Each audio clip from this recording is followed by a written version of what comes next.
MLC vote హక్కు వినియోగించుకున్న అనంతరం CM Chandrababu మాట్లాడుతున్నారు. లైవ్ చూద్దాం.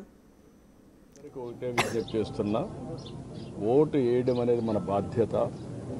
ప్రతి ఒక్కరూ కూడా మీ ఓటు హక్కుని ఉపయోగించుకునే బాధ్యత నెరవేర్చాల్సిన అవసరం ఉంది. భారతదేశం ఒక పెద్ద ప్రజాస్వామ్యం.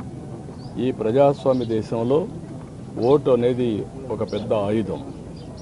మీ అభిప్రాయాలు మీరు చెప్పడానికి కానీ, అదేవిధంగా భారతదేశంలో ప్రజాస్వామ్యాన్ని చైతన్యంగా పెట్టడానికి ఈ ఓటు అనేది ఒక హక్కు కింద తీసుకొని అందరూ కూడా ఒక బాధ్యత కూడా.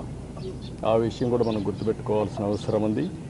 ఎప్పుడైతే ఓటేస్తామో అప్పుడు మనందరం కూడా ఒక చైతన్యవంతమైన ప్రజాస్వామ్యానికి నాంది పలుకుతాం. అది ప్రోగ్రెస్కి కానీ, వెల్ఫేర్కి కానీ, భారతదేశ ప్రతిష్టకు కానీ పనిచేస్తుంది. ఈ ఓటు హక్కు అనేది ప్రతి ఒక్కరూ ఉపయోగించుకోవాల్సిందిగా ప్రతి ఒక్కరికి విజ్ఞప్తి చేస్తున్నాం.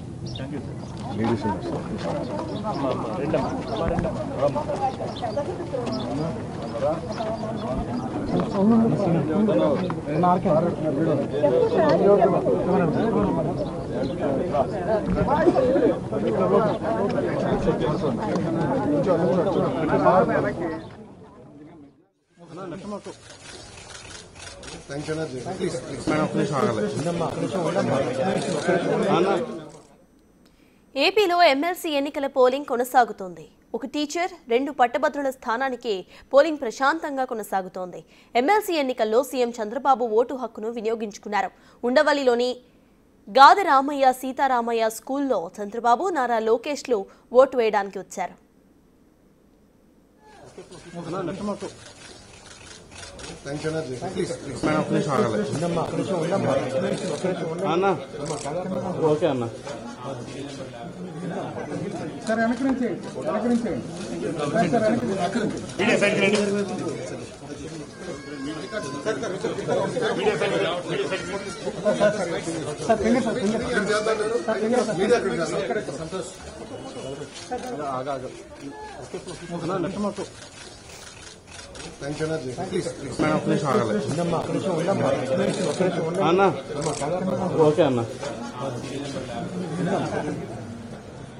ఏపీలో ఎమ్మెల్సీ ఎన్నికల పోలింగ్ ప్రశాంతంగా కొనసాగుతోంది.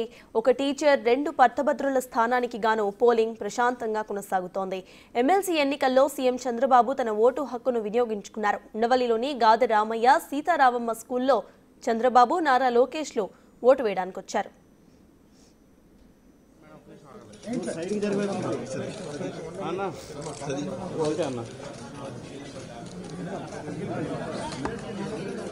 फोटो